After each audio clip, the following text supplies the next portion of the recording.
Hi, this is Diptikan Padiyari, lecturing in botany. In this session, we are discussing about some important terms regarding genetics. Okay, let's start the session. Okay, first important term, gene. Gene is the unit of inheritance. मतलब जो एक character को carry करता है वही है ये gene. Okay, जो इनहेरिट होता है जनरेशन के बाद generation. Okay, gene term is given by Johansen. First gene term given by Johansen.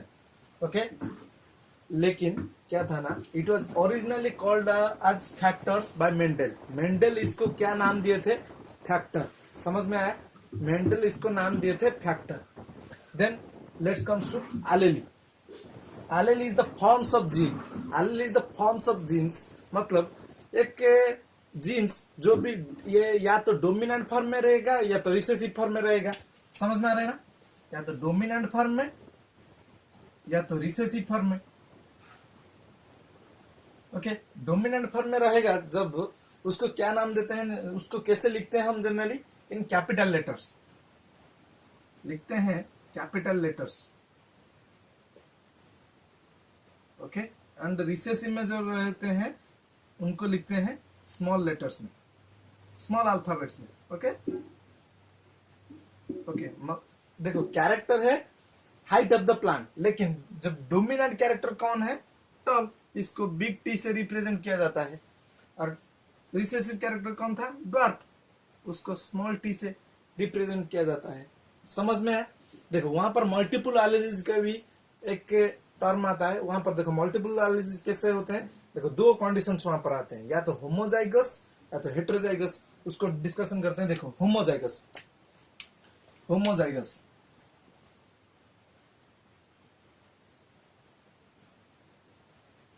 Homozygous and heterozygous. Okay, homozygous में क्या होगा ना, देखो होमोजाइगस उसका भी दो हिस्से होते हैं. होमोजाइगस या डोमिनेंट या तो रिसेसिव. देखो होमोजाइगस का मतलब क्या है? जो भी जीन्स प्रेजेंट होंगे वो सिमिलर टाइप के होंगे. Similar type of alleles will be there. Okay, देखो मतलब या तो वो डोमिनेंट होंगे, होमोजाइगस डोमिनेंट, या तो होमोजाइगस रिसेसिव. समझ में? होमोजाइगस डोमिनेंट में किसको कैसे रिप्रेजेंट किया जाता है? बिग टी के साथ. मतलब डोमिनेंट कैरेक्टर होगा लेकिन होमोजाइगस होगा, पेयर. ओके, पेयर में होगा, वो होमोजाइगस होना चाहिए बिग टी के साथ, या तो स्मॉल आर के साथ, big Y sorry big R के साथ, बिग वाई के साथ डोमिनेंट कैरेक्टर होना चाहिए. ओके, एंड होमोजाइगस रिसेसिव कैसे होंगे? देखो जो recessive character small T small R small Y ऐसे कुछ. ओके, समझ में है? यहाँ पर बिग आर बिग वाई कुछ ऐसे. समझ में आ गया? फिर उसके बाद देखते हैं हेटेरोजाइगस. हेटेरोजाइगस मतलब क्या है? यहाँ पर जो पेयर ऑफ एलीज है वो हेटेरोजाइगस फॉर्म में होंगे. या तो वन डोमिनेंट होगा या तो वन रिसेसिव होगा. देखो कुछ इस तरीके से big T small T generally जो हेटेरोजाइगस फॉर्म होते हैं वो हेटेरोजाइगस डोमिनेंट होते हैं, लेकिन वहां पर मेंशन करना कुछ भी जरूरत नहीं है क्योंकि वो डोमिनेंट कैरेक्टर जो होगा वो रिप्रेजेंट करता है. ओके, समझ में आया? देखो अब क्या करेंगे ना, और एक टर्म है phenotype and genotype. Okay, phenotype and genotype में क्या होता है? फिनोटाइप क्या होता है ना, generally it is the physical appearance. Okay, phenotype क्या है ना, it is the physical appearance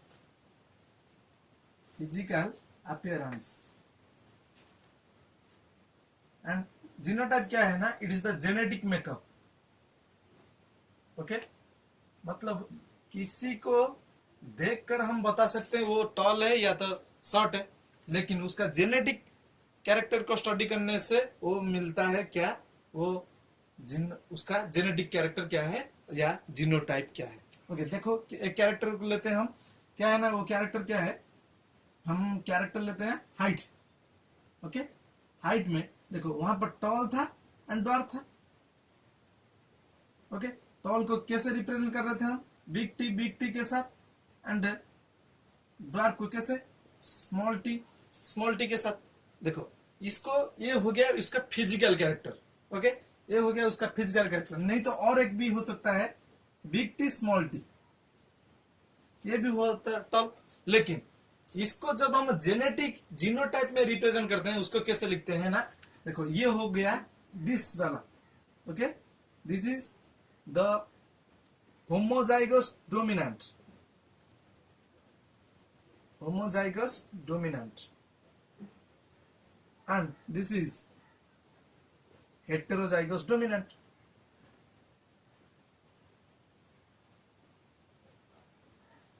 Heterozygous dominant, and this is small t, this is the homozygous recessive.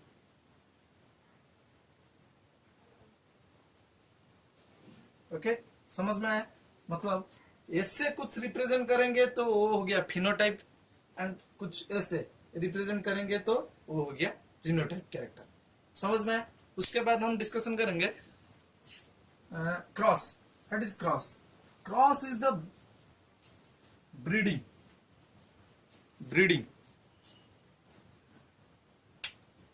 Okay.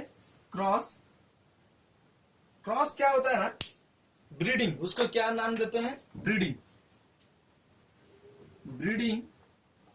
मतलब दो पैरेंट को जब हम क्रॉसिंग करते हैं, दो पैरेंट के बीच में जब पॉलिनेशन करते हैं, वही होता है क्रॉस। समझ में आया? वही होता है ब्रीडिंग। ओके, उसके बाद ओके, ये हो गया क्रॉस। मतलब एक बिग टी के साथ स्मॉल टी को हम ब्रीडिंग करते हैं या तो क्रॉस करते हैं। ओके, समझ में आया? इसके बाद है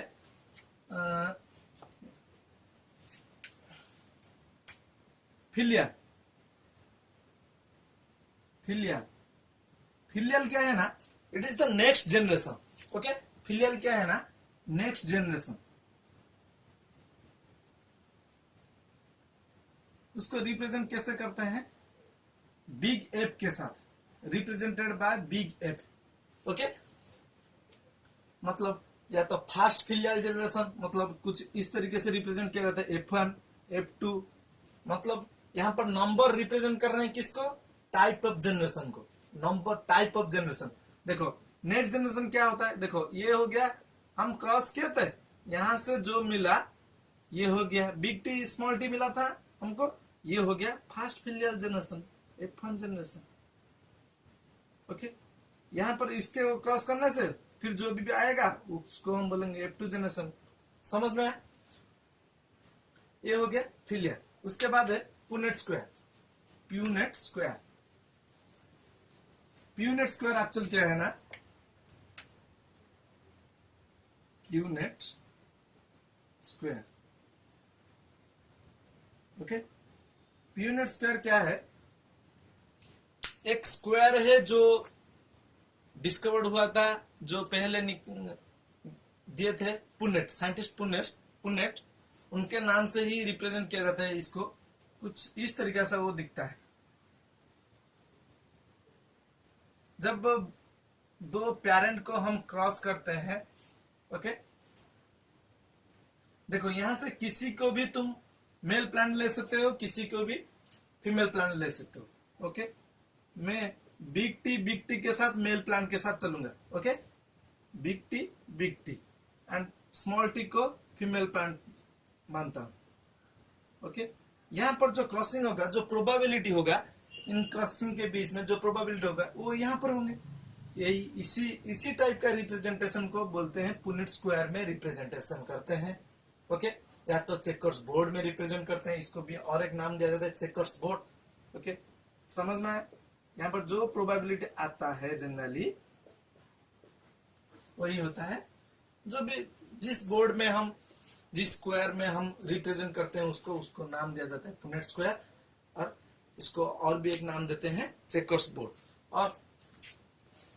और इसके बाद monohybrid cross, dihybrid cross. Okay, monohybrid cross,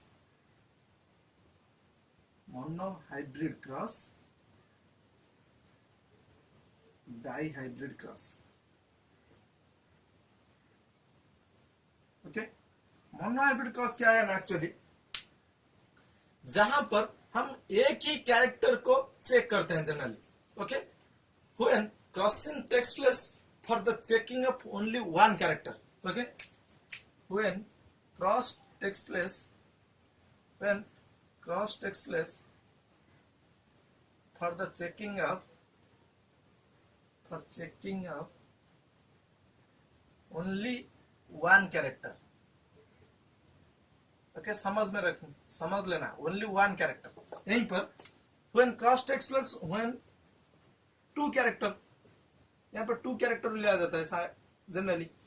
okay, समझ में. डायहाइब्रिड क्रॉस में टू कैरेक्टर को लिया जाता है. देखो मोनोहाइब्रिड क्रॉस में क्या था, बिग टी कैरेक्टर क्या था, हाइट ऑफ द प्लांट.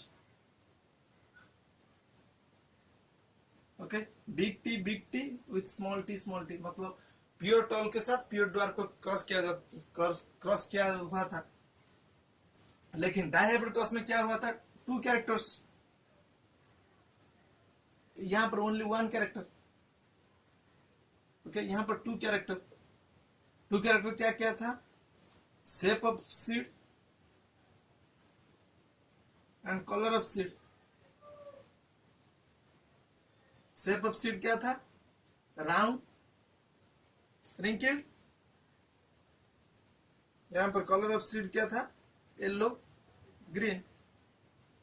मतलब हम क्रॉस किए थे किसके साथ, इसके साथ क्रॉस किए थे. येलो राउंड सीड को क्रॉस किए थे ग्रीन रिंकल्ड सीड के साथ. ओके, ऐसे क्रॉस किए थे. ये हो गया monohybrid cross and dihybrid cross. Okay, समझ में आया. Thank you. Please subscribe my channel Mikans Botany and hit the bell icon for more updates. Thank you.